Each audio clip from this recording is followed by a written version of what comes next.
that? This is a portable nuclear bomb. We're gonna take out the Oberkommando, cripple the Nazi leadership, and destabilize the fucking country and let the people know that the fight is back on. Blazkowicz, load up. The Wolfenstein franchise was seemingly resurrected from the dead in 2014 when Machine Games launched The New Order. The game hit all the right notes in terms of nostalgia, while offering players a brand new experience and fresh take on the series in terms of narrative. The new era of Wolfenstein is much more than just running around and killing Nazis. While Machine Games has adhered to some old-school first-person shooter practices, they managed to blend old with new in a satisfying way. With Wolfenstein 2, the new Colossus, Machine Games doesn't shake up what was working for them. Instead, they double down on an almost identical game in terms of gameplay, tweaking the formula only slightly, while flexing their storytelling chops a bit more than in the first game. The new Colossus picks up right after the events of the New Order. The Nazis have won the war and are now occupying the United States. BJ Blazkowicz aligns himself with a freedom-fighting resistance team to try and push the Nazis out of America. Though this isn't a straightforward affair, during the course of the story you'll get to see a more human side of Blazkowicz that hasn't been touched on before in the series. Players learn more about his upbringing and family, his current relationship, and reveals a hero that is far more complex than can be conveyed in the fast-paced shooting action.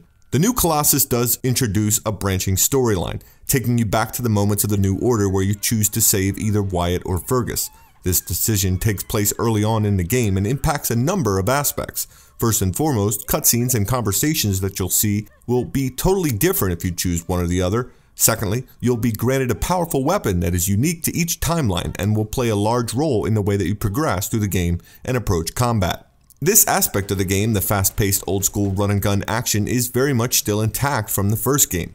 The new Colossus has not changed the formula from the New Order. Machine Games throws a ton of enemies at you, tasking you with managing your health and ammunition by finding them in each map. It is very much a play-how-you-want shooter though. Each map still does feature commanders, which, if you alert them, will make your task at hand even harder as they'll call in reinforcements. But if you can manage to sneak your way to one of these high-ranking enemies and dispatch them without alert, you'll have an easier time. Levels seem geared towards the chaotic, however, with commanders usually residing in hard-to-reach places on the map that would have you sneaking through or silently killing a number of enemies before able to reach them. And killing these commanders is a big part of the new Colossus gameplay, as each of them carry an Enigma code.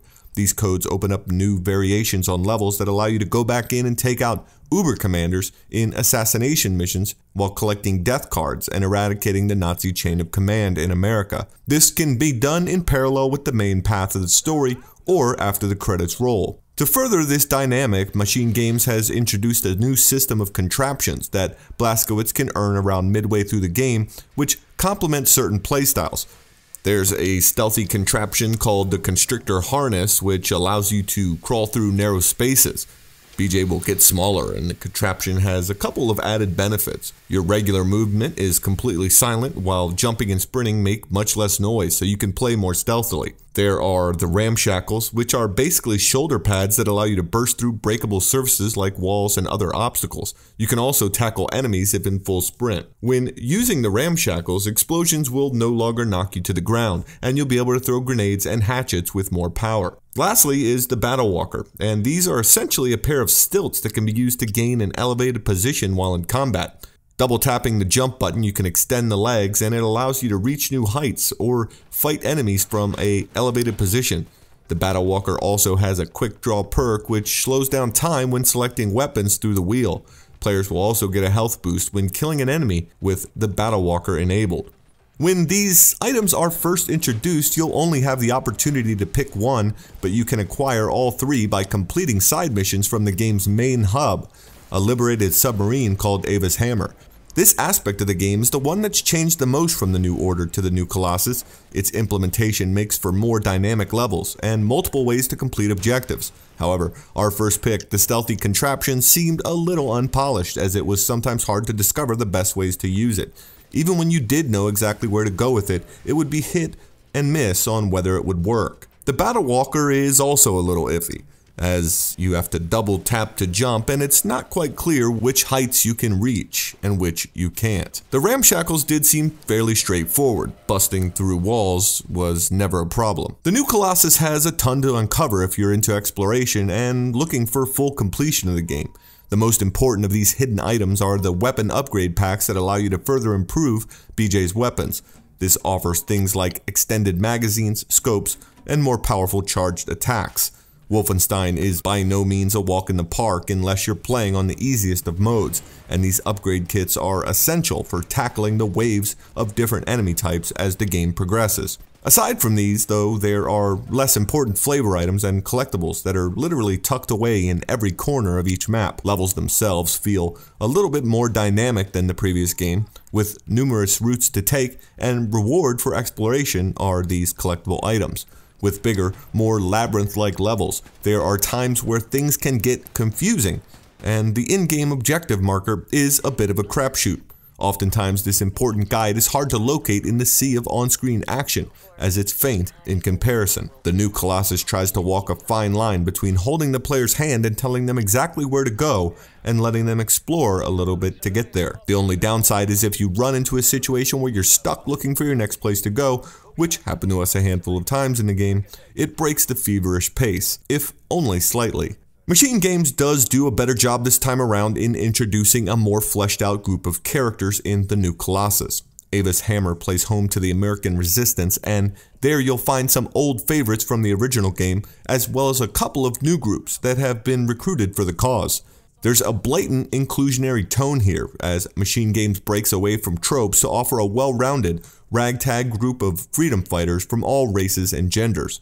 While the developers say that they did not intend to be so topical, Wolfenstein 2: The New Colossus really can't help from being so. There's an underlying tone to the game that definitely echoes some of the thoughts and emotions that are being voiced throughout America today. The developers obviously have some social commentary to spill, and in The New Colossus, they do so unabashedly. Working with these characters from your home base has you tackling a number of different side missions that take you off the beaten path to complete different objectives and earn unique rewards. On the flip side, though, Machine Games captures the essence of evil in its cast of Nazi characters and antagonist leader. From Hitler's second-in-command to the man himself, these loathsome characters give you no reason to feel remorse in splitting their heads wide open with a hatchet. The story of Wolfenstein 2: The New Colossus is one that takes you all over the United States. It gives players an interesting look at this what-if scenario. You'll uncover the aftermath of the Nazi invasion in settings like New York, Texas, New Orleans, and others. This alternate timeline is a compelling story and gives players a glimpse of a country that was founded on the ideals of freedom while being ruled by a totalitarian government. It offers a look at a divided America, those who resist and those who don't. The combination of Blazkowicz's internal struggle and the overarching plot make for a wild ride of a single-player game that feels far deeper and more thoughtful than its predecessor. While it's still steeped in the tradition of mowing down waves of Nazis, Wolfenstein 2: The New Colossus is anything but traditional. We've already seen that Machine Games can craft a great playing shooter, but with Wolfenstein 2: The New Colossus, they've also got a more interesting and varied story to tell this time around.